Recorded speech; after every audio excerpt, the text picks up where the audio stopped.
വട്ടുണ്ടോ സത്യം? തിയേറ്ററുകാർ വരെ വേണ്ടാന്ന് പറഞ്ഞു എനിക്ക് തോന്നണം. അതെ, ആരും തിയേറ്റർ തന്നില്ല. ആ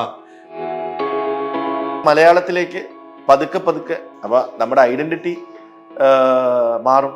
അല്ലെങ്കിൽ ഒരു സിനിമ ഡിമാൻഡ് ചെയ്യാണ്, ഡിസ്ട്രിബ്യൂട്ടർ ഡിമാൻഡ് ചെയ്യാണ്, എനിക്ക് ഇത്രയും വേണം, ഷെയർ ഇത്ര. അല്ല, എന്തിനാണ് ഇവിടെ അസോസിയേഷൻ? എന്തിനാ? ഒരു മലയാളം പടമാണ് റിലീസ് ചെയ്തിരിക്കുന്നത്, എന്തുകൊണ്ട്? ഹൈദരാലി തന്നെ വാലിറ്റി ചെയ്താൽ മതി, കിട്ടും. പപ്പടം അടുക്കി വെക്കുന്ന പോലെ ഒരാഴ്ചയിൽ 10 പടം വരും, ഒരുമിച്ചൊരു വരവാണ്. മോശമായ സമയത്ത് 7ഉം 10ഉം സിനിമകൾ കൊണ്ട് റിലീസ് ചെയ്താൽ എങ്ങനെയാണ് അതിൽ തിയേറ്ററിലേക്ക് ആള് വരിക?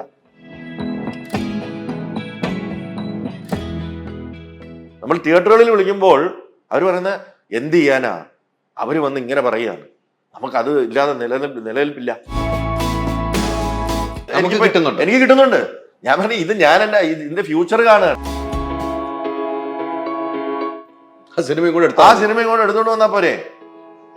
നല്ല പെർസെന്റേജ് കിട്ടും. തിയേറ്ററിൽ എടുത്ത് മാത്രം ഇരുന്നാൽ മതി. ഒരാഴ്ച പോലും ഓടാത്ത സിനിമ അവരെന്തിനു കാണണം?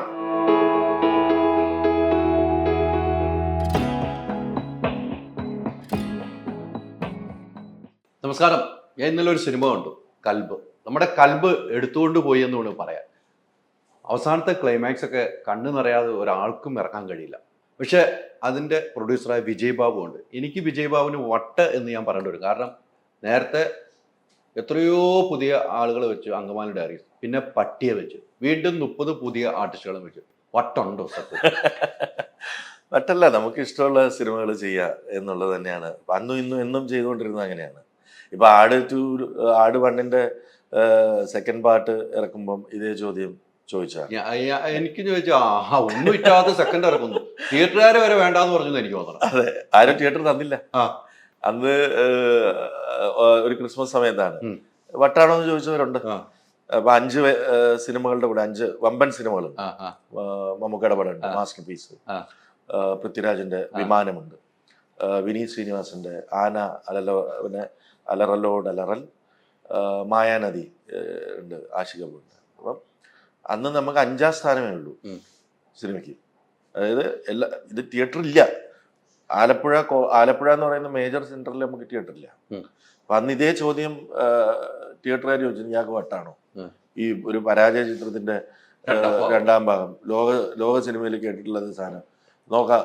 പക്ഷേ പടം ഇറങ്ങി 3ാം ദിവസം നമുക്കും കൂടെ തരുമോന്ന് ചോദിച്ച് വരികയും ഈ 83 തിയേറ്റർ 175 തിയേറ്റർ ആവുകയും ചെയ്തിട്ടുണ്ട്. അങ്ങനെയുണ്ട്.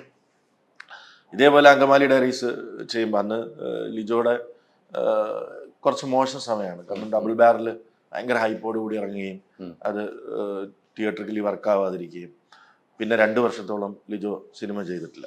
അതിനുശേഷമാണ്. അപ്പം തിയേറ്ററുകൾ ഭയങ്കര ബുദ്ധിമുട്ടായിരുന്നു. അന്ന് പരീക്ഷാ സമയത്താണ് നമ്മൾ കൊണ്ടിറക്കുന്നത്, മാർച്ച് 3-ാം തീയതി. അന്നും മെക്സിക്കന ഭാരത എന്ന് പറഞ്ഞ അത്യാവശ്യം ഹൈപ്പുള്ള ഒരു സിനിമയുണ്ട്. ഫസ്റ്റ് ചോയ്സ് ഒബ്വിയസ്ലി അതാണ്. അത് ആർട്ടിസ്റ്റ് വാല്യൂ ഉള്ള സിനിമയാണ് അങ്കമാലി. അത് നന്നായിട്ട് ഇനിഷ്യൽ കളക്ട് ചെയ്തു. പിന്നെ 2 കൊണ്ട് ഓടി. അത് കഴിഞ്ഞ് നമ്മൾ ഒരു വമ്പൻ ഹിറ്റിലേക്ക് പോവുകയും ചെയ്തു. അപ്പം അങ്ങനെ നല്ല സിനിമകൾ ചെയ്യുക എന്നുള്ളതാണ്.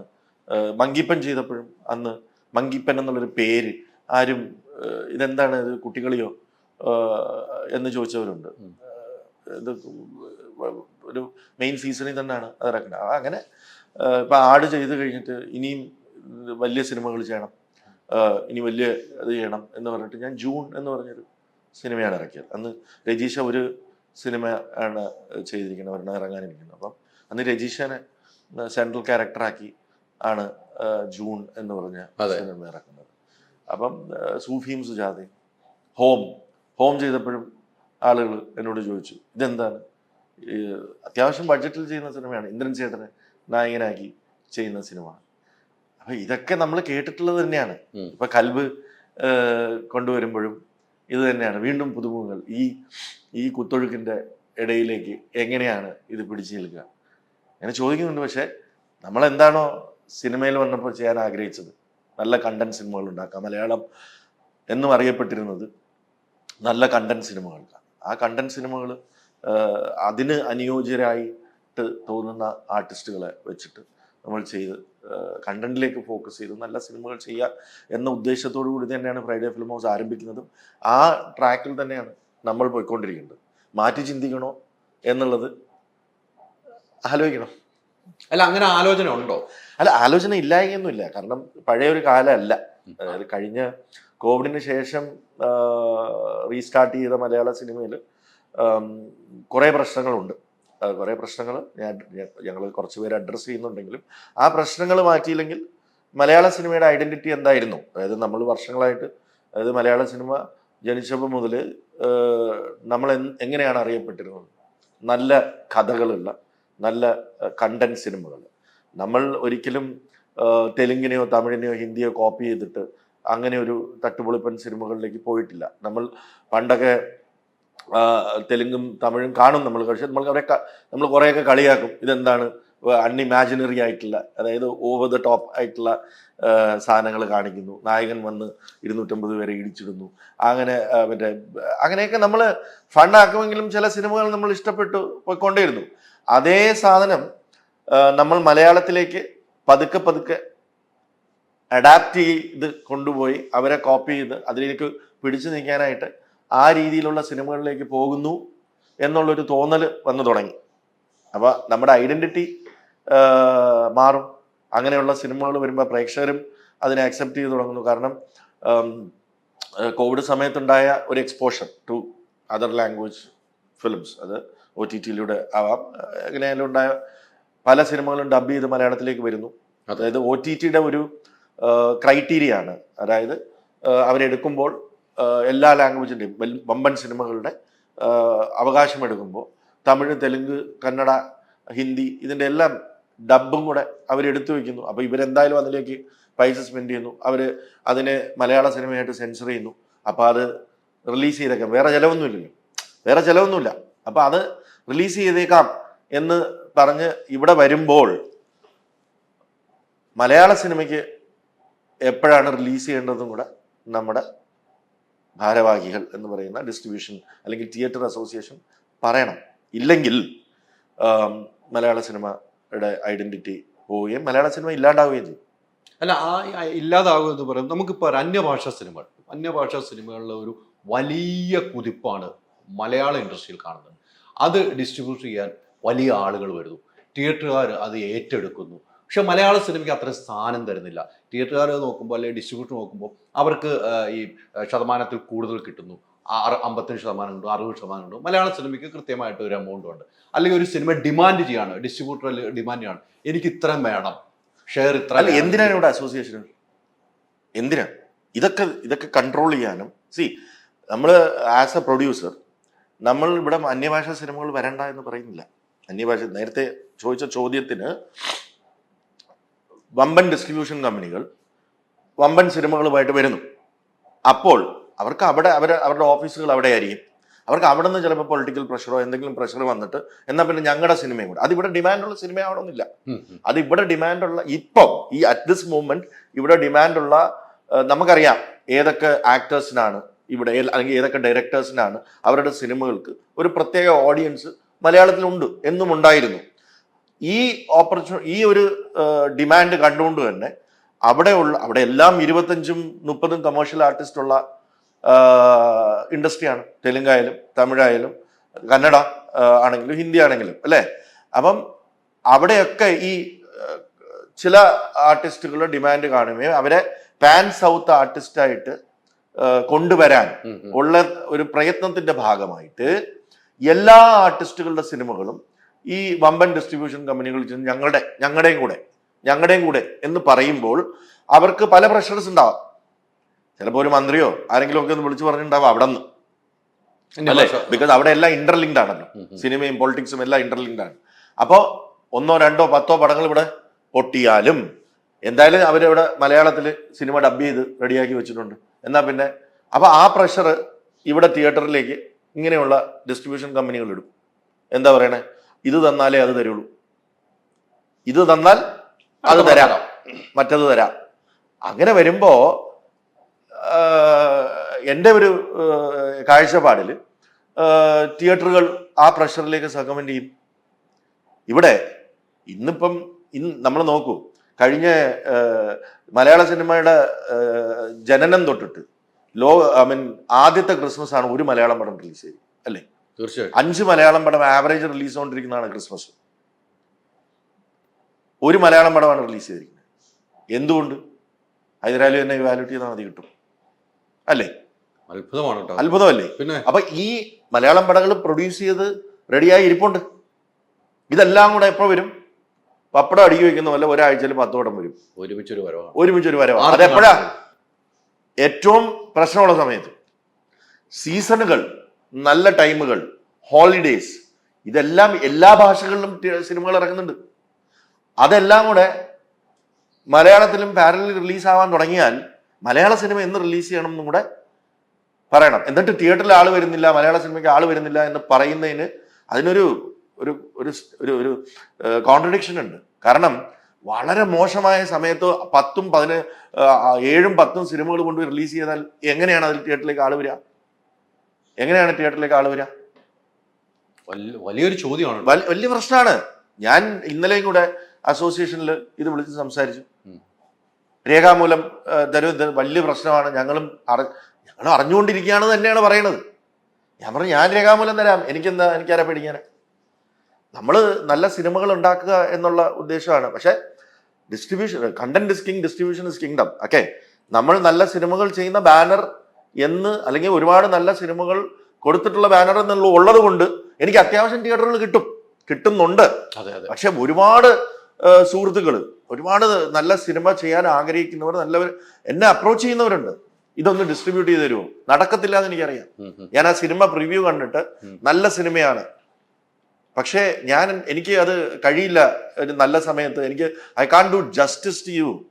ബിക്കോസ് പണ്ടായിരുന്നുവെങ്കിൽ നമ്മൾ വിളിച്ച് നല്ല സിനിമയാണ്, നമുക്ക് ചെയ്യാം, ഡിസ്ട്രിബ്യൂട്ട് ചെയ്യാം എന്ന് പറയുമ്പോ തിയേറ്റർ. പക്ഷെ എവിടെ, എങ്ങനെ? പക്ഷെ ഇത് എന്തുകൊണ്ടാണ് ഈ സംഘടനകൾ ഒറ്റക്കെട്ടായിട്ട് നിൽക്കുന്നില്ല? സംഘടനകൾ ഇതെല്ലാം ഒറ്റക്കെട്ടെന്നുള്ളതല്ല, ഇത് ആരെങ്കിലും ഒരു തീരുമാനം എടുക്കണം. തീരുമാനം എടുക്കണം. ഇത്രേ ഉള്ളൂ. നമ്മൾ പറയുന്നത്, ഞാൻ പറയുന്നത്, എൻ്റെ ഒരു അഭിപ്രായത്തിൽ സിനിമകൾ വരണ്ട എന്നൊന്നും ആരും പറയുന്നില്ല.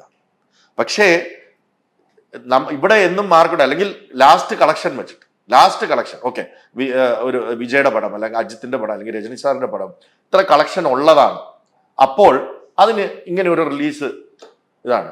അല്ലാതെ ഒരു പടം, അല്ലെങ്കിൽ വേറൊരു ആക്ടറിന്റെ ഒരു പടം ഒരു ലാസ്റ്റ് കളക്ഷൻ നോക്കിയിട്ട് അതിന് ആനുപാതികമായിട്ടുള്ള ഒരു നമ്പർ ഓഫ് തിയേറ്റേഴ്സിലേക്ക് ഒരു 50 തിയേറ്റർ നമുക്ക് റെസ്ട്രിക്റ്റ് ചെയ്യാം.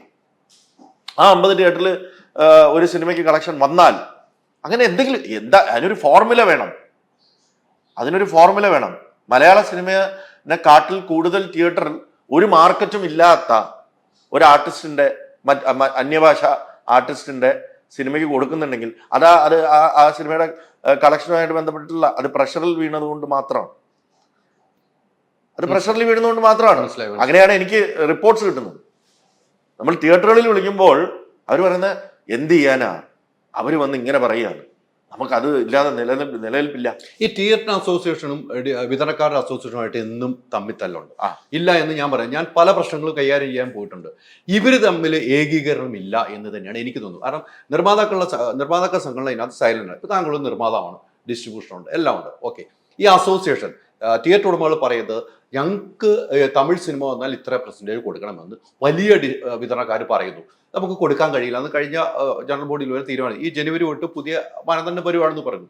എന്തുകൊണ്ടാണ് ഈ പ്രഷർ ചെയ്യുമ്പോൾ ഈ തിയേറ്റർ ഉടമകൾ ഇതിൽ വീഴുന്നു? അതാ ഞാൻ പറയാം, അതിൽ കളക്ഷനുള്ള സിനിമകളുണ്ട്. അത് നമ്മൾ ഹിസ്റ്റോറിക്കലായിട്ട് നോക്കിയാൽ അങ്ങനെ കളക്ഷനുള്ള സിനിമകളുണ്ട്. അത് നേരത്തെ പറഞ്ഞ തന്നെയാണ്. അത് വെച്ചിട്ട് ഉള്ള ഒരു ബ്ലാക്ക് മെയിൽ, ഈ സിനിമ എടുത്താൽ അടുത്ത സിനിമ തരും, ഒരു ഭീഷണിയുടെ സ്വരമുണ്ട്. വമ്പൻ ഡിസ്ട്രിബ്യൂട്ടേഴ്സ് അതിലൊരു ഭീഷണിയുടെ സ്വരം ഉണ്ടാക്കുന്നുണ്ടെന്ന് കൃത്യമായിട്ട് തിയേറ്റർ ഉടമകൾ നമ്മളോട് പറയുന്ന കാര്യമാണ്. ഇപ്പൊ കൽബ് എന്ന് പറയുന്ന സിനിമ നമ്മൾ റിലീസ് ചെയ്യാൻ പോകുമ്പോ നമ്മളെടുത്ത് വി ആർ 10-12 വർഷമായിട്ട് എക്സിസ്റ്റ് ചെയ്യുന്ന ബാനറാണ്. ഇത്രയും സിനിമകൾ റിലീസ് ചെയ്തിട്ടുണ്ട്, നല്ല സിനിമകൾ റിലീസ് ചെയ്തിട്ടുണ്ട്, ബോക്സ് ഓഫീസ് ഹിറ്റ് ആക്കിയിട്ടുണ്ട്. അതുകൊണ്ട് ഇത്രയെങ്കിലും ഇതിപ്പോ ഹൈദരാലി തന്നെ നോക്കൂ. ഇത് കഴിഞ്ഞു കഴിഞ്ഞാൽ ഒബിയസ്ലി ജാൻ 26 വലിയ സിനിമ വരുന്നു. അതിനുശേഷം ഫെബ് 9 എന്ന് പറയുന്ന ഒരു ഡേറ്റിൽ 6-7 സിനിമകൾ ഒരുമിച്ചാണ് റിലീസ് ചെയ്യുന്നത്. എങ്ങനെ കളക്ഷൻ വരും? ഇത് ഈക്വലായിട്ട് സ്പ്ലിറ്റ് ചെയ്യപ്പെട്ടാൽ എല്ലാ സിനിമകളും ഏകദേശം വർക്കായി പോകും. തീർച്ചയായിട്ടും ഇത് തന്നെയാണ് അവസ്ഥ. ഇപ്പൊ നമ്മൾ പറയുന്നു ഈ ആഴ്ച 2 മലയാളം പടം വന്നു. 2 മലയാളം പടം ഉണ്ടെങ്കിലും തിയേറ്റേഴ്സിന്റെ നമ്പേഴ്സ് നോക്കൂ. തമിഴ് സിനിമകൾ, ഒരു കാര്യവുമില്ലാത്ത തമിഴ് സിനിമകൾക്ക് വരെ, അല്ലെങ്കിൽ കന്നഡ പടത്തിന് വരെ, കന്നഡ പടം അതെ അതിന് 70-80 തിയേറ്ററുകൾ കൊടുക്കുകയാണ്. അതെങ്ങനെയാണ്? അല്ലെങ്കിൽ മൾട്ടിപ്ലക്സ് നമ്പർ ഓഫ് ഷോസ് കൂടുതലാണ്. Because pressure is coming from top. കേരളത്തിൽ അവർക്ക് അവരുടെ മാർക്കറ്റിൽ കളക്ഷൻ, അല്ലെങ്കിൽ അടുത്ത ആഴ്ച റിലീസ് ചെയ്യും. അതിന്റെ ഹിറ്റ് റേഷ്യോ നോക്കിയിട്ട് റിലീസ് ചെയ്യും.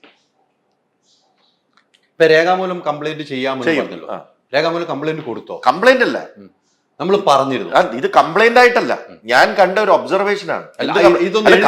കംപ്ലൈന്റ് കൊടുക്കാൻ എനിക്ക് തിയേറ്റർ എനിക്ക് കിട്ടുന്നുണ്ട്. ഞാൻ പറഞ്ഞു ഇത് ഞാൻ ഇതിന്റെ ഫ്യൂച്ചർ കാണുകയാണ്. നമ്മള് എനിക്ക് കംപ്ലൈന്റ് കൊടുക്കേണ്ട ഒരു ആവശ്യമില്ല. പക്ഷെ നമ്മൾ നോക്കിക്കാണുമ്പോൾ ഇതൊരു വലിയ, ഞാൻ എപ്പോഴും ഞാൻ അതിന്റെ ഒരു ഫ്യൂച്ചർ മുമ്പ് പറയുന്നതാണ്. ഇതിങ്ങനെ OTT വന്നപ്പോൾ ഞാൻ പറഞ്ഞാണ് ഇതിങ്ങനെ ആണ് സംഭവിക്കാൻ പോകുന്നത്. ഇപ്പൊ ഞാൻ പറയുന്നു ഇതിങ്ങനെയാണ് പോകുന്നതെങ്കിൽ ഇതൊരു തുടക്കമല്ല, ഇതൊരു മിഡ് പോയിന്റ് ആണ്. ഇത് ഭയങ്കര ഡ്രാസ്റ്റിക് ആയിട്ടുള്ള ഒരു സിറ്റുവേഷനിലേക്ക് പോകും. ഞാൻ പറഞ്ഞില്ലേ, നേരത്തെ പറഞ്ഞ പോലെ എല്ലാ സീസണും, നല്ല സീസൺ എന്ന് പറഞ്ഞാൽ ഇന്ത്യയിൽ ഒട്ടുക്കും ഒന്ന് തന്നെയാണ്, എക്സെപ്റ്റ് ഓണം ഒഴിച്ചുള്ള ബാക്കി എല്ലാ ഫെസ്റ്റിവൽസും ഓൾ ഇന്ത്യയാണ് അല്ലേ? ഇവിടെ വിഷു ഉള്ളപ്പോൾ പൊങ്കലുണ്ട് തമിഴ്നാട്ടില്. അപ്പൊ അവിടെയും വമ്പൻ ചിത്രങ്ങൾ വരുന്നുണ്ട്. ദീപാവലി എന്ന് പറയുന്ന എല്ലായിടത്തും ഒരേ സമയമാണ്. ആ സമയത്ത് പൊങ്കൽ ചിത്രമായിരിക്കും ഇവിടെ എടുത്തു. അപ്പൊ അങ്ങനെയുള്ള അങ്ങനെ ഒരു ഇത് വരുമ്പോ ഈ സിനിമകളെല്ലാം മലയാളത്തിലേക്ക് മൊഴിമാറ്റി മലയാളത്തിൽ സെൻസർ ചെയ്ത് തിയേറ്ററുകൾ റിലീസ് ഇങ്ങനെ വന്നു കഴിഞ്ഞാൽ പിന്നെ എന്തിനാണ് ഇവിടെ മലയാള സിനിമ? എല്ലാം പാൻ സൗത്ത് സിനിമകൾ വരെ. ഇവിടുത്തെ നടന്മാരെല്ലാം എല്ലാവരും കുറെ നടന്മാര് പാൻ സൗത്ത് സിനിമകളിൽ അഭിനയിക്കുന്നുമുണ്ട്. ഇതെല്ലാം അവരുടെ പേരുകൾ വെച്ചിട്ടാണ് ഇവിടെ മാർക്കറ്റ് ചെയ്യുന്നത്. അപ്പൊ അത് ഈ ബാനറുകളിലെല്ലാം ഇവിടുത്തെ ടോപ്പ് ആക്ടേഴ്സ് ഇൻവോൾവ് ആണ്, ഡയറക്ടേഴ്സ് ഇൻവോൾവ് ആണ്, ഏത് ഡിസ്ട്രിബ്യൂഷൻ ഇതിലെല്ലാം. അപ്പം ഇത് നമ്മൾ ആരെങ്കിലും ഒരു സംഘടന ഇതിനൊരു തീരുമാനം എടുത്തില്ലെങ്കിൽ നമ്മൾക്ക് ഇപ്പൊ എന്നെ പോലെ ഒരാൾ എന്താ ചിന്തിക്കുക, എന്തിന് ഇവിടെ സിനിമ എടുക്കണം? അവിടെ പോയി ഒരു റിസ്കും ഇല്ലല്ലോ. സിനിമകൾ എടുത്തോണ്ട് വരാം, ഇവിടെ റിലീസ് ചെയ്യാം, സമാധാനമുണ്ട്. എന്തിന് സ്ക്രിപ്റ്റിലിരുന്ന് ഇത് ചെയ്ത് വെയിലത്ത് ഇറങ്ങി നടന്ന് സിനിമ പ്രൊഡ്യൂസ് ചെയ്ത് ഒരു കാര്യമില്ല. അവരെന്തായാലും ചെയ്യുന്നുണ്ടല്ലോ, ഇവിടുത്തെ ആക്ടേഴ്സ് അവിടെ അഭിനയിക്കുന്നുണ്ട്. ആ സിനിമയും കൂടെ എടുത്തോണ്ട് വന്നാൽ പോരെ? നല്ല പെർസെന്റേജ് കിട്ടും. തിയേറ്റർ എടുത്ത് മാത്രം ഇരുന്നാൽ മതി അല്ലേ? അതാ നല്ലത്. നമ്മളെല്ലാം ചിന്തിക്കും. മാറ്റി ചിന്തിക്കുന്നോന്ന് ചോദിച്ചില്ലേ? മാറ്റി ചിന്തിക്കണം. അല്ലെങ്കിൽ അതുമായിട്ട് കോമ്പീറ്റ് ചെയ്യുന്ന സിനിമകൾ എടുക്കാം. പക്ഷെ അങ്ങനെ ഇപ്പൊ ഈ പറഞ്ഞ പോലെ നമുക്ക് സ്വസ്ഥമായിട്ട് പൈസയ്ക്ക് വേണ്ടി മാത്രമാണ് അത് ചെയ്താൽ മതി. ഞങ്ങളെ പോലെ ഒരു കലാകാരന് കഴിയില്ല. അല്ല, നമ്മൾ ചിന്തിക്കുന്നത് എന്താണ്? നമ്മൾ വ്യത്യസ്തമായ സിനിമകൾ എടുക്കണം. മലയാളം എന്നും അറിയപ്പെട്ടിരുന്നത് അങ്ങനെയാണ് അല്ലേ? അത് മാറും എന്നുള്ളതാണ് ഞാൻ പറയുന്നത്. ഒരുപാട് പ്രൊഡ്യൂസേഴ്സ് എനിക്കറിയാവുന്നത് എല്ലാവരും മാറ്റി ചിന്തിക്കുക.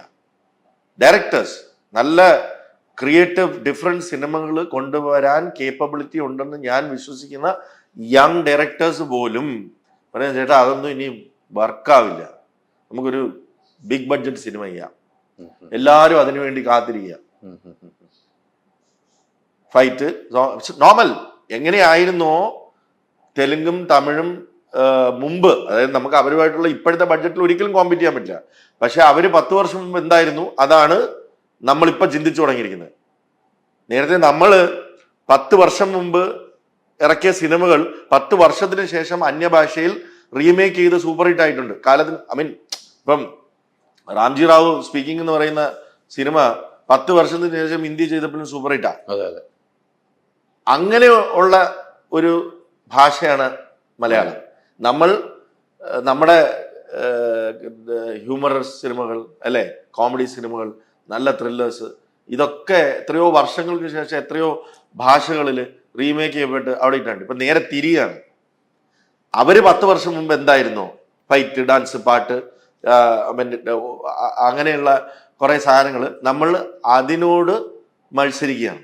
അത് വെച്ചിട്ട് ഇതങ്ങനെയാണ് ഇനി സംഭവിക്കാൻ പോണേ. നല്ല സിനിമകൾക്ക് തിയേറ്ററുകൾ കിട്ടാണ്ടാവും, നല്ല സിനിമകൾ ഇല്ലാണ്ടാവും, കണ്ടന്റ് സിനിമകൾ ഇല്ലാണ്ടാവും.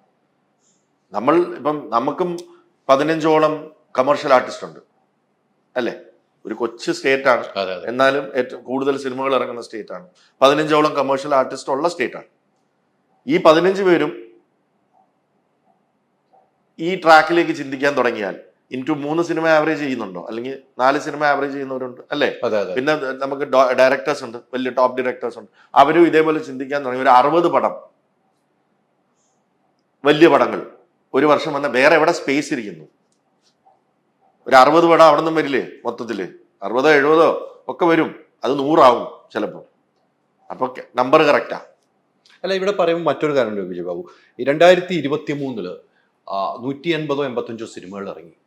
23-ലോ 225 ഹിറ്റ് അടിച്ച കളക്ഷൻ കിട്ടിയ 4 സിനിമ. അതെ, എന്തുകൊണ്ടാണത്? മലയാള സിനിമ ഇറങ്ങുമ്പോൾ എത്ര എണ്ണം വെച്ചാൽ ഒരുമിച്ച് ഇറങ്ങുന്നതെന്ന് ആലോചിച്ച് നോക്കൂ.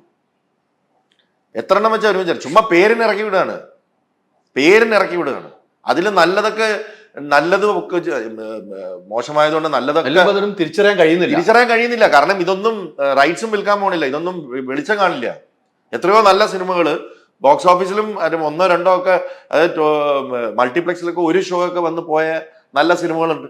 അതൊന്നും ഈ കാരണം ബിക്കോസ് ആ ബോക്സ് ഓഫീസിൽ പൂർണ്ണ പരാജയമായി എന്നുള്ളത് കൊണ്ട് തന്നെ ഒരു OTT ചാനൽ കാണാൻ പോലും കൂട്ടാക്കില്ല. കാരണം അവർക്ക് സമയമില്ല. എത്ര 225 സിനിമകൾ അവർ പറയും ബോക്സ് ഓഫീസിൽ നോക്കുമ്പോൾ ഒന്നും ആയിട്ടില്ല. നല്ല എന്ന് പറഞ്ഞാൽ അവർ 2-2.5 മണിക്കൂർ ചെലവാക്കേണ്ട ഇത് കാണാനായിട്ട്.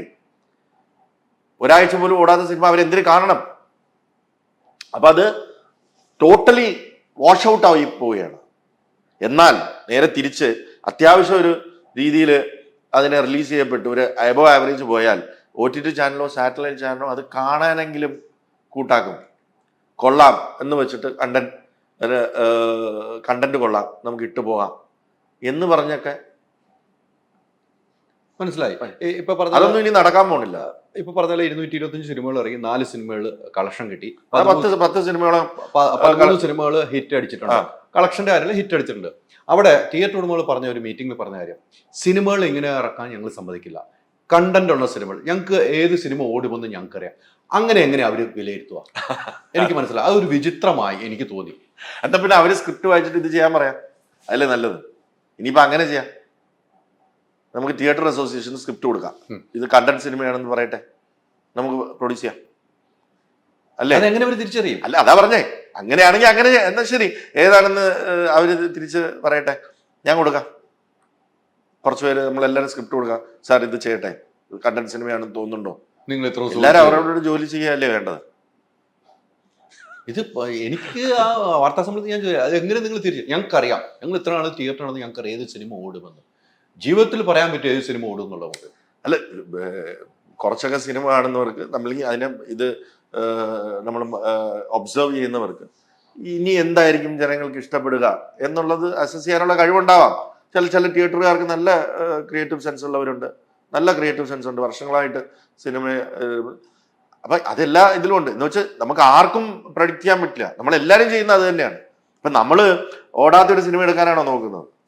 ഓരോ സിനിമ ചെയ്യുമ്പോഴും അത് വർക്കാവാൻ സാധ്യതയുണ്ട്. അതിലെന്ത് അങ്ങനെ അത് എല്ലാ കാര്യങ്ങളും അതിന് വേണ്ടതെല്ലാം കൊടുത്ത് അതിനെ ഏറ്റവും നല്ല രീതിയിൽ ചെയ്യണം എന്ന് ആഗ്രഹിച്ച് തന്നെയാണ് ചെയ്യുന്നത്. എല്ലാവരും അത് തന്നെ. ഏതെങ്കിലും ഒരു ഡയറക്ടർ ഈ സിനിമ ഞാൻ ചുമ്മാ പേരിന് ചെയ്യാണ്, അല്ലെങ്കിൽ ഒരു 10 ലക്ഷം രൂപ ശമ്പളത്തിന് വേണ്ടി ചെയ്യാന്ന് പറഞ്ഞ് ചെയ്യുന്നവരാണ്. എല്ലാ ദിവസവും നന്നാക്കണമെന്ന് വിചാരിച്ചു തന്നെയാണ്. എല്ലാ പ്രൊഡ്യൂസേഴ്സും അങ്ങനെ തന്നെയാണ്. വെറുതെയാണോ കൊണ്ടുപോയി 5-6 കോടി രൂപ മുടക്കുന്നത്? ആ സിനിമ നന്നാവാൻ വേണ്ടി തന്നെയാണ്. ആക്ടേഴ്സ് അഭിനയിക്കുന്നത് സിനിമ മോശം എല്ലാവരും. പക്ഷെ ചില ഫാക്ടേഴ്സ് കൊണ്ട് അങ്ങനെ പോവാം, ഇങ്ങനെ പോവാം. എന്നാൽ ഞാൻ പറഞ്ഞു വരുന്നത് ഇതൊന്നുമല്ല. അതിൽ നല്ല സിനിമകൾ ഉണ്ടാവുന്നുണ്ട്. അതിന് ഇനി അങ്ങോട്ട് ഡിസ്ട്രിബ്യൂഷൻ കിട്ടുന്നില്ല അതിന് ഒന്നിനും. ഇനി അങ്ങോട്ട് ഇതിലും മോശമാവും. അതിന്റെ കാരണം ഇത് തന്നെയാണ്. The influence of pan Indian, pan south സിനിമകൾ. എല്ലാ പാൻ ഇന്ത്യൻ, പാൻ സൗത്ത് സിനിമകളും മലയാളത്തിലേക്ക് ഡബ് ചെയ്യപ്പെടുന്നുണ്ട്. കാരണം OTTക്ക് അത് മാൻഡേറ്ററി ആണ്. ഇത് ഡബിങ് കോസ്റ്റും ഡബിങ് എഫർട്ടും അവരെടുക്കുമ്പോൾ അവർ മലയാളത്തിലേക്ക് അത് റിലീസ് വമ്പൻ ബാനറിലൂടെ ചെയ്യും. ബിക്കോസ് അതൊരു എക്സ്ട്രാ റവന്യൂ ആണ്. അവരെ സംബന്ധിച്ചോളം ആ റവന്യൂ അവർക്ക് അത് പ്രസക്തമേ അല്ല. അവരുടെ ഓവറോൾ പ്ലാനിൽ അതൊരു അഡീഷണൽ ഇൻകം മാത്രമാണ്, പ്രസക്തമേ അല്ല. മനസ്സിലായി. എന്നാ ഒന്ന് ട്രൈ ചെയ്തേക്കാം എന്ന് പറഞ്ഞു കൊടുക്കുന്നത്. നമ്മളിവിടെ റെഡ് കാർപ്പറ്റ് വെൽക്കം ചെയ്തുകൊണ്ട് വരികയാണ് വമ്പൻ ഡിസ്ട്രിബ്യൂഷൻ ബാനറുകൾ.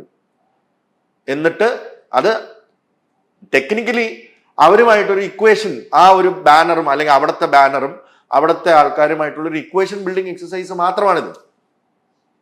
നേരത്തെ പറഞ്ഞില്ലേ, ഇവിടെ ഓടുന്ന സിനിമകൾ, ഇവിടെ മാർക്കറ്റുള്ള ആർട്ടിസ്റ്റുകളുടെ സിനിമകൾ വരട്ടെ, വന്നോട്ടെ, അതിനൊക്കെ ഇവിടെ ഫാൻസ് അസോസിയേഷൻ ഉണ്ട്. അതൊക്കെ നമ്മൾ കുഞ്ഞായിരിക്കുമ്പോൾ തൊട്ട് കണ്ടു വളർന്ന അതൊക്കെ ഓക്കെ. പുതിയ സിനിമകളും വന്നോട്ടെ, വമ്പൻ സിനിമകൾ വന്നോട്ടെ, ഇപ്പൊ PS1 പോലുള്ള വരട്ടെ,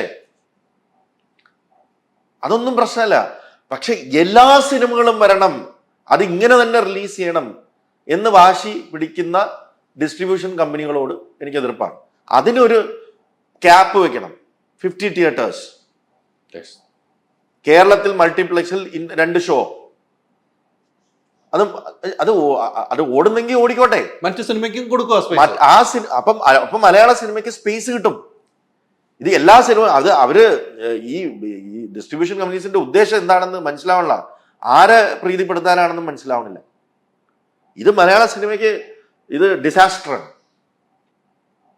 ഞാൻ അനുഭവിച്ചുകൊണ്ടിരിക്കുന്നു. കൽബ് എന്ന് പറയുന്ന സിനിമ നമ്മൾ അത്യാവശ്യം നല്ല രീതിയിൽ, ന്യൂ കമേഴ്സ് ഒക്കെയാണ്, ശരിയൊക്കെ തന്നെയാണ്, എല്ലാം ശരി തന്നെയാണ്. ഹൈദരാലി സിനിമ കണ്ടാണ്, തീർച്ചയായിട്ടും no stones and it's a well made film എന്ന് ഞാൻ വിശ്വസിക്കുന്നു. ബാക്കി ഓഡിയൻസ് ആണ് തീരുമാനിക്കുന്നത്. It's a well made film. ഈ വെൽ മെയ്ഡ് ഫിലിം എന്ന് പറയുന്നതിന് നമുക്ക്, ഞാൻ പറഞ്ഞില്ലേ, ഞാൻ ഇപ്പം കഴിഞ്ഞ 2-3 ദിവസമായിട്ട് അടിയും പിടിയൊക്കെ ഉണ്ടാക്കി നമുക്ക് വേണ്ട തിയേറ്ററിൽ കിട്ടിയിട്ടുണ്ട്. പക്ഷെ ഇത് നമുക്കൊരു ലിമിറ്റ് ഉണ്ട്. ഇനി നമ്മളെന്താ വിചാരിക്കുക, എന്തിന്, ഇതിന്റെ ആവശ്യം എന്ത്? നമുക്ക് ഒഴുക്കിന്റെ കൂടെ അങ്ങ് പോയി ഒരു മിക്സ് എടുക്കാം. ഒരു 1-2 മാസ് ഹീറോ സെൻട്രിക് ആയിട്ടുള്ള സിനിമകൾ ഒരു വർഷം ചെയ്യാം, ഒരെണ്ണം ചെയ്താലും മതി. ബാക്കി സമയത്ത് അവിടെ പോയി എല്ലാവരുമായിട്ടും നമുക്കും ബന്ധമുണ്ട്, എല്ലാവരുമായിട്ടും ബന്ധമുണ്ട്. ഒരു 1-2 അല്ല, നമുക്ക് പോയിട്ട് മലയാളം ഡബിങ് എടുത്ത് ഇവിടെ കൊണ്ടിടാം. ഇതിന്റെ ഒരു പ്രഷറില്ല, പ്രൊഡക്ഷൻ പ്രഷറില്ല, വെയിലത്ത് നിൽക്കണ്ട, കഥ നോക്കണ്ട, എല്ലാവരും ചെയ്തോളും. വിൽക്കണ്ട, പ്രീ റിലീസ് സെയിൽസ് വേണ്ട, ഈസി ആയിട്ട് 25% നമുക്ക് കിട്ടും ഹാപ്പി ആയിട്ട്. അപ്പം വർഷം 5-6 പടങ്ങൾ നമുക്ക് കൊണ്ടുവന്ന് റിലീസ് ചെയ്യാം. ധാരാളം ഒരു അടിപൊളി ഇടിയും പാട്ടും ഒക്കെ ഉള്ള ഒരു മസാല ബോക്സ് ഓഫീസിൽ ഓടുന്ന അല്ല തിയേറ്ററുകാർക്ക് ആവശ്യമുള്ള ഒരു ഹൈപ്പുള്ള ഒരു സിനിമ എടുത്ത് കൊണ്ടുവരാം. ഇനിഷ്യലി കിട്ടും. അല്ല, പ്രേക്ഷകരും അങ്ങനെ തിരിഞ്ഞിട്ടില്ലേ? നമ്മൾ പ്രേക്ഷകർക്ക് തിരിയുന്നത് തന്നെ നമുക്ക്, ഞാൻ പറഞ്ഞില്ലേ, content is king, distribution is kingdom എന്ന് പറയുമ്പോൾ അവിടെ കിട്ടുന്നതല്ലേ പോയി കാണാൻ പറ്റൂ. അത്രേ ഉള്ളൂ. ഇപ്പം ക്രിസ്മസിന് ഹൈദരാലി എത്ര പടം കാണും? 2 പടം 3 പടം എന്തായാലും കാണും അല്ലേ? നേര് കണ്ടു. ഇനി നേരായ ലാലേട്ടൻ പടം, ജിത്തു ജോസഫിന്റെ ഫിലിം നമ്മൾ കാണും. ഫസ്റ്റ് ഡേ തന്നെ കാണും, സെക്കൻഡ് ഡേ കാണും, തേർഡ് ഡേ അല്ലെങ്കിൽ ഫോർത്ത് ഡേ നമ്മൾ കാണും. അല്ലെങ്കിൽ ടിക്കറ്റ് കിട്ടാത്തവര് വെയിറ്റ് ചെയ്യും. നമുക്ക് വേറൊരു ഓപ്ഷൻ എന്താ? അങ്ങനെയാണല്ലോ ഈ 5 സിനിമകൾ ക്രിസ്മസിന് ട്രഡീഷണലി 4-5 സിനിമകൾ ഇറങ്ങിക്കൊണ്ടിരുന്നത്. ബിക്കോസ് മൾട്ടിപ്പിൾ വ്യൂയിങ് ഉള്ള സമയമാണ്. ആ മൾട്ടിപ്പിൾ വ്യൂവിന് ഇപ്രാവശ്യം മലയാള സിനിമയിൽ ഓപ്ഷൻ എന്തായിരുന്നു? ഒരു ഓപ്ഷൻ ഇല്ല. 10 ദിവസം. അതാണ് ഞാൻ പറഞ്ഞു വരുന്നത്. ഓപ്ഷൻ ഉണ്ടെങ്കിൽ കാണും. ഇത് നല്ല സമയങ്ങളിൽ, നല്ല ആളുകൾക്ക് ഫെസ്റ്റിവൽ സമയങ്ങൾ, അവധിയുള്ള സമയങ്ങൾ, മഴയില്ലാത്ത സമയങ്ങൾ, നോമ്പുകാലമല്ലാത്ത സമയം, അല്ലെങ്കിൽ നമുക്കൊരു സീസൺ ഉണ്ടല്ലേ കേരളത്തിന്. മഴയുള്ള, ഭയങ്കര കൊടും മഴയുള്ള സമയമുണ്ട്, സ്കൂള് സമയം, ഓപ്പണിംഗ് സമയമുണ്ട്, നോമ്പ് കാലമുണ്ട്. അങ്ങനെയുള്ള ചില സമയങ്ങളിൽ നമുക്ക് ആളുകൾ തിയേറ്ററിൽ കുറവാണ് പോകുന്നത്. മറ്റുള്ള സമയങ്ങൾ എന്ന് പറയുന്നതാണ് നമ്മൾ സീസൺ എന്ന് പറയുന്നത്. ഈ സീസണിൽ വരുന്നത് മൊത്തം ഇപ്പം അന്യഭാഷാ സിനിമകളും ബോളിവുഡ്, ഹോളിവുഡ്, തെലുങ്ക്, തമിഴ് ഇതെല്ലാം വരികയാണ്. ഇംഗ്ലീഷ് സിനിമകൾ പോലും മലയാളത്തിൽ ഡബ് ചെയ്ത് വരികയാണ്. ഇപ്പൊ ഞാൻ വാലാട്ടി ഇറങ്ങിയ സമയത്ത് ഓപ്പൺ ഐവറും ബാബിക്കും മാസ് റിലീസാണ്. ഒരു സംശയമില്ല, നല്ല സിനിമകളാണ്. ഒരു സംശയമില്ല നല്ല സിനിമകളാണ്. പക്ഷേ ഒരു മൾട്ടിപ്ലക്സിലെ എല്ലാ ഷോയും ഓപ്പൺഹൈമറിനും ബാബിക്കുമാണ്. എത്ര 16-18 ഷോ ചെയ്തോളൂ. ഓപ്പൺഹൈമർ കാണേണ്ടവർ ഇന്ന് തന്നെ കാണാനല്ല, അവർ കാണും.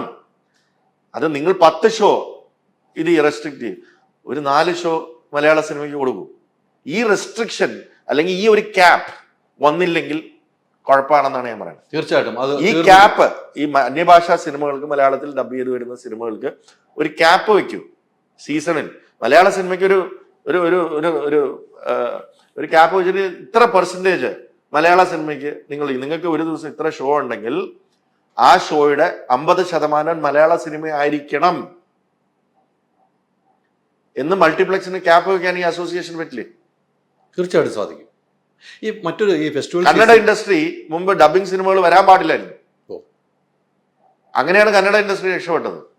കന്നഡ ഡബ് ചെയ്തിട്ട് ചാനലുകൾക്ക് ഞാൻ ചാനലിൽ ഇരുന്നപ്പോൾ പറഞ്ഞ ചാനലുകളിൽ കന്നഡ ചാനലുകളിൽ കന്നഡ സിനിമ മാത്രമേ ഓടാൻ പാടുള്ളൂ, ഡബ് സിനിമകൾ വരാൻ പാടില്ല എന്നുള്ള റൂൾ ഉണ്ടായിരുന്നു. അല്ലെങ്കിൽ കന്നഡ സിനിമ രക്ഷപ്പെടില്ലായിരുന്നു. ഇപ്പോഴാണ് അവർ അത് അലോ ചെയ്ത് തുടങ്ങിയത്. നമ്മൾ മലയാള സിനിമ നശിക്കണ്ട എന്നുണ്ടെങ്കിൽ എന്തെങ്കിലും, എനിക്കറിയത്തില്ല, ഞാൻ അസോസിയേഷന്റെ എക്സിക്യൂട്ടീവിലോ അങ്ങനെയുള്ള ഇതിലൊന്നും ഇല്ലാത്ത ആളാണ്.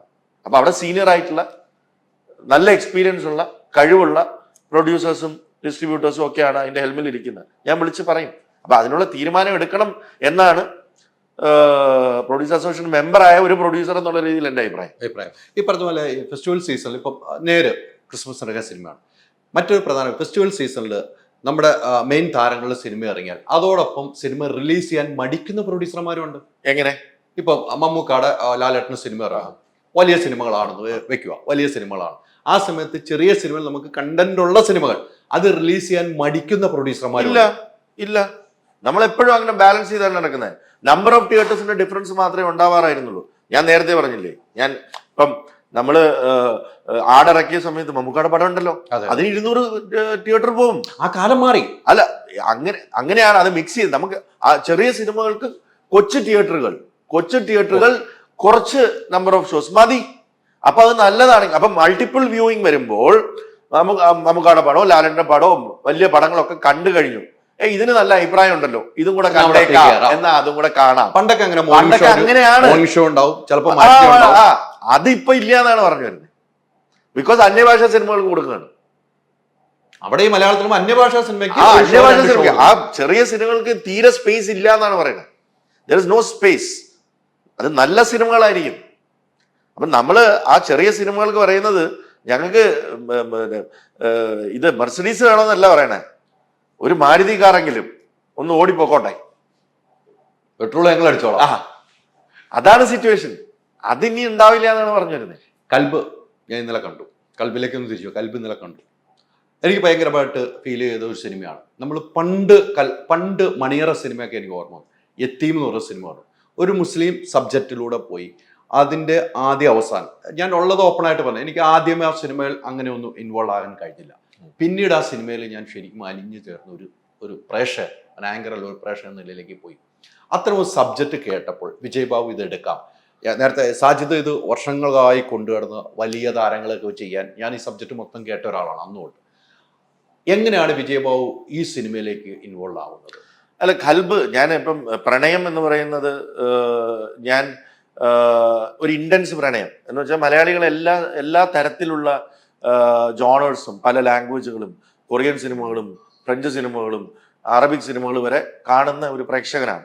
ഈ പ്രണയം എന്ന് പറയുന്ന ഇൻറ്റൻസ് പ്രണയം എന്ന് പറയുന്ന ജോണർ ഞാൻ ഇതുവരെ ടച്ച് ചെയ്യാതെ ഇരുന്നതിൻ്റെ കാരണം, ഈ കമ്പാരിസൺ വളരെ ഈസി ആയിട്ടുള്ള ഒരു ജോണറാണ്. ഇപ്പം ഹൊറർ അല്ലെങ്കിൽ ആക്ഷൻ, ഇത് മലയാളത്തിൽ എടുക്കുമ്പോൾ നമുക്ക് കോമ്പീറ്റ് ചെയ്യേണ്ടത് അന്യഭാഷകളോടാണ്. അപ്പം ഈ കൊറിയൻ സിനിമകളിലൊക്കെ ഭയങ്കര ഡിഫറെൻ്റ് ആയിട്ടുള്ള പ്രണയ കഥകൾ വരും. ഹോളിവുഡിൽ വരും. ഹിന്ദിയിൽ പ്രണയം എന്ന് പറയുന്ന ജോണർ, ബിക്കോസ് പ്രണയം എപ്പോഴും റിച്ച് ആയിട്ട് ഷൂട്ട് ചെയ്യേണ്ട, കളർഫുള്ളാണ്. അപ്പൊ അങ്ങനെ ഒരു ജോണറാണ്. അപ്പം പക്ഷെ ഞാൻ പ്രണയം ടച്ച് ചെയ്തിട്ടുണ്ട്. മങ്കിപ്പനിൽ പ്രണയമുണ്ട്, സ്കൂളിൽ പ്രണയമുണ്ട്, ജൂണിൽ പ്രണയമുണ്ട്, ഹോം, എല്ലാത്തിലും ഒരു പ്രണയം ടച്ച് ചെയ്ത് പോരാണ്. സൂഫിയും സുജാതയിലും പ്രണയമുണ്ട്. പക്ഷെ ഇത് ഇന്റൻസ് ആയിട്ടുള്ള ഒരു പ്രണയം എന്ന് പറയുന്ന സബ്ജക്റ്റ് സാജിദ് 2016 തൊട്ട് ഇത് കൺസീവ് ചെയ്തെങ്കിലും അന്ന് വേറെ ചില എൻ്റെ സുഹൃത്തുക്കൾ തന്നെയാണ് പ്രൊഡ്യൂസ് ചെയ്യാനിരുന്നത്. ഈ കഥ ഇങ്ങനെ 7 തലങ്ങളിലുള്ളതാണെന്നൊക്കെ കേട്ടിട്ടുണ്ട്. സാഹിത്യത്തിന് എനിക്കറിയാം, എല്ലാ കാര്യങ്ങളും ഡിസ്കസ് ചെയ്യണം. അങ്ങനെ പോയി കുറേ പ്രശ്നങ്ങളിലൂടെ ഇത് കടന്നു പോവുകയും, ഞാൻ കഥ ഫുള്ളായിട്ട് സ്ക്രിപ്റ്റ് ഒന്നും കേട്ടിട്ടില്ല. കാരണം വേറെ ആൾക്കാരാണ് പ്രൊഡ്യൂസ് ചെയ്യുന്നത്. പാട്ട് കേട്ടിട്ടുണ്ട്. ആ പാട്ട് കേട്ടിട്ട് ഞാൻ സാഹിത്യം നോക്കിയിട്ടുണ്ട്, ഇത് എന്തുകൊണ്ട് എൻ്റെ അടുത്ത് വന്നില്ല എന്നുള്ള രീതിയിൽ. അത് വിജയമായി, അത് അങ്ങനെ സാഹിത്യ സോറി ഇതൊക്കെ കടന്നു പോയെങ്കിൽ സാഹിത്യ ഇതിൻ്റെ വർക്കിനെ കുറിച്ചൊന്നും ഞാൻ അതിന് കൂടുതലൊന്നും ചോദിച്ചിട്ടില്ല.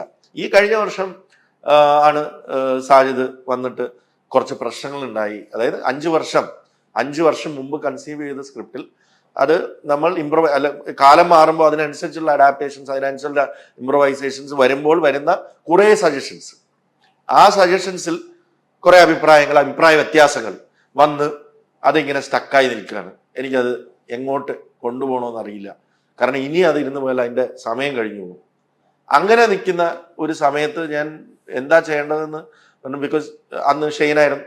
അത് കഴിഞ്ഞ് ഷെയ്ൻ്റെ എല്ലാം കഴിഞ്ഞ് പ്രശ്നങ്ങളെല്ലാം കഴിഞ്ഞ് കോവിഡ് കഴിഞ്ഞപ്പം ഷെയ്ൻ്റെ കമ്മിറ്റ്മെന്റ്സ് വേറെ കുറേ ഉണ്ടായിരുന്നു. ഇതിൽ എപ്പോഴും സ്ക്രിപ്റ്റ് ഇംപ്രൂവൈസേഷൻ. അപ്പോൾ ഈ ഷെയ്ൻ പിന്നെ ചെയ്യണമെങ്കിൽ അത്രയും വെയിറ്റ് ചെയ്താൽ, അങ്ങനെ ഒരു സിറ്റുവേഷനിൽ സ്റ്റക്കായി നിൽക്കുമ്പോഴാണ് എൻ്റെ അടുത്ത് വരുന്നത്. അപ്പം എത്രയും വേഗം ഇത് ചെയ്യണം. ഫൈനാൻഷ്യലി ഓൾസോ കുറേ ഇൻവെസ്റ്റ് ചെയ്തു. ഞാനപ്പം സ്ക്രിപ്റ്റ് കേൾക്കാമെന്ന് പറഞ്ഞു. അങ്ങനെ ഞാൻ സാജിദിൻ്റെ ഓഫീസിൽ വരുന്നു, സ്ക്രിപ്റ്റ് കേൾക്കുന്നു. സ്ക്രിപ്റ്റ് കേട്ടിട്ട് ഇത് ചുറ്റും നോക്കുമ്പോൾ ഈ 5 വർഷത്തെ വർക്കാണ് ഞാൻ കാണുന്നത്. ഒരു 10,000-2000 പോസ്റ്റുകൾ ഇങ്ങനെ ഒട്ടിച്ചു വെച്ചിട്ട് ഇത് എങ്ങനെയായിരിക്കണം ഈ ഫ്രെയിമിങ്. അപ്പൊ നമുക്കിങ്ങനെ ഒന്ന് തലേന്ന് ഇങ്ങനെ തിരിച്ചാൽ തന്നെ നമുക്ക് സിനിമയുടെ ഒരു വിഷ്വൽ കിട്ടും.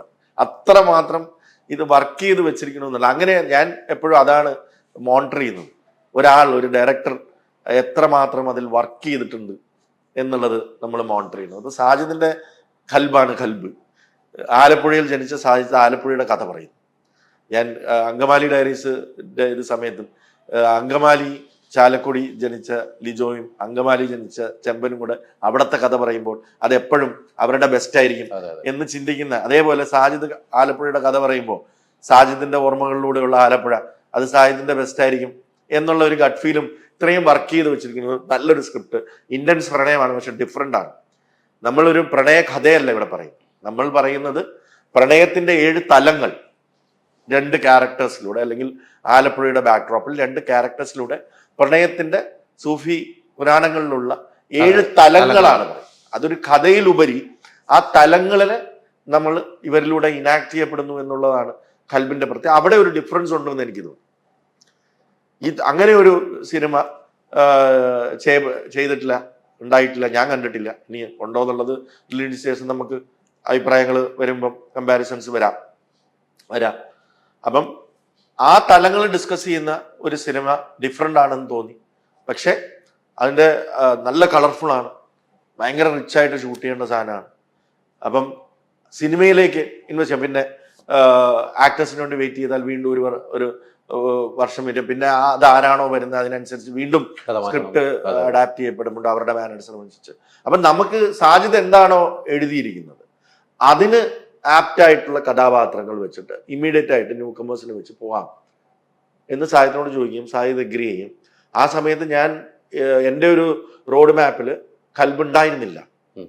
എൻ്റെ റോഡ് മാപ്പിൽ എനിക്ക് 2 സിനിമകൾ റിലീസ് ചെയ്യാനുണ്ടായിരുന്നു. ബാക്ക്ലോഗ് ഇപ്പോഴും പെൻഡിങ് ഉണ്ട്. കോവിഡ് സമയത്ത് തൊട്ടുള്ള ബാക്ക്ലോഗ് പെൻഡിങ് ഉണ്ട്. പക്ഷെ സാജിദ് നമ്മുടെ ഒരു സുഹൃത്താണ്, കുറേ വർഷങ്ങളായിട്ട് അറിയാം. 2008 തൊട്ട് അറിയാം. ഈ സിനിമാ ഭ്രാന്തൻ എന്ന് പറയുന്ന സ്ഥാപനം തുടങ്ങുമ്പോൾ തന്നെ എൻ്റെ ഓഫീസിൽ വെച്ചാണ് തുടങ്ങുന്നത്. അപ്പം സാഹിത്യൻ്റെ ഒരു പ്രശ്നം എൻ്റെ ഒരു പ്രശ്നത്തിനെ പോലെ ഞാൻ കാണുകയും അതെനിക്ക് അങ്ങനെ ഖൽബുണ്ടായി. പക്ഷെ I am very happy to see the output. ഭയങ്കര നല്ല റെസ്പോൺസാണ് കിട്ടിയിരിക്കുന്നത്. പക്ഷെ ഇത്തരം ഒരു സിനിമകൾ നേരത്തെ ഞാൻ ചോദിച്ച ഒട്ടുണ്ടോ എന്ന് ചോദിച്ചതിന് മറുപടി നേരത്തെ പറഞ്ഞു. പട്ടിയെ വെച്ച് സിനിമ എടുക്കുന്നു, പുതുമുഖങ്ങളെ വെച്ച് സിനിമ എടുക്കുന്നു. ഇന്നലെ പ്രിവ്യൂ ഷോയ്ക്ക് മുമ്പ് ഒരു അനൗൺസ് ചെയ്തു, പുതുമുഖങ്ങളെ വെച്ച് സിനിമ എടുത്തു. അപ്പം ഞാൻ വിളിച്ചു കൊണ്ടു, പട്ടിയെ വെച്ച് സിനിമ എടുത്തവർക്ക് പുതുമുഖങ്ങളെടുത്ത് സിനിമ എടുക്കാൻ എന്ത് മടിയെന്ന് ഞാൻ ചോദിക്കുന്നത്. അത് ഞാൻ ഇവിടെ ചോദിക്കുകയാണ്. അതൊന്നും ഒരു വിഷയമല്ല.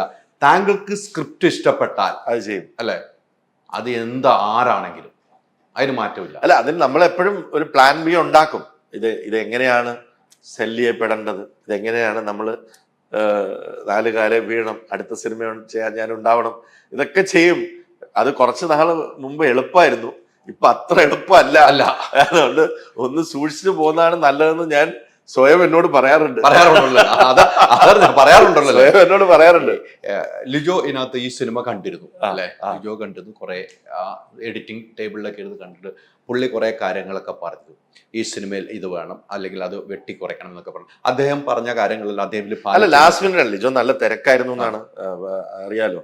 വലിയ ലിജോയുടെ ഏറ്റവും വലിയ സിനിമകളിൽ ഇറങ്ങുന്നത്. അപ്പൊ അതിന്റെ ഇടയ്ക്കൂടെ സാജിദും ലിജോയും ഞങ്ങളും ഒക്കെ ആയിട്ടുള്ള ഇക്വേഷൻ ഉള്ളതുകൊണ്ട് ലാസ്റ്റ് മിനിറ്റ് ആണ് ലിജോയെ കാണിച്ചത്. എല്ലാം എടുക്കാൻ പറ്റിയെന്നല്ല, ബിക്കോസ് ഫുള്ള് പൊളിക്കണം. എന്നാലും ലിജോ പറഞ്ഞ ചില വളരെ നല്ല suggestions, and he knows is A craftsman. അപ്പം അത് വന്നപ്പോൾ തന്നെ ഞാൻ ആദ്യം കണ്ട ഒരു വേർഷനിൽ നിന്നും ടോട്ടലി ഡിഫറെൻ്റ് ആയിട്ടുള്ള ഒരു വേർഷൻ കിട്ടി. ഇന്നലെ തിയേറ്ററിൽ കാണുമ്പോൾ ലിജോ പറഞ്ഞ ചേഞ്ചസ് വെച്ചിട്ട് ഞാനും ഇന്നലെയാണ് തിയേറ്ററിൽ കണ്ടത്. ഭയങ്കര ഡിഫറൻസ് ഫീൽ ചെയ്തു. അത് ജനങ്ങൾക്കും ഇഷ്ടപ്പെടും എന്ന് വിശ്വസിക്കുന്നു. അല്ല, ഇത്രയും തിരക്കിനിടയ്ക്ക് ഇന്നലെ ബ്ലെസ്സി സാർ സിനിമ കാണാൻ. അതെ.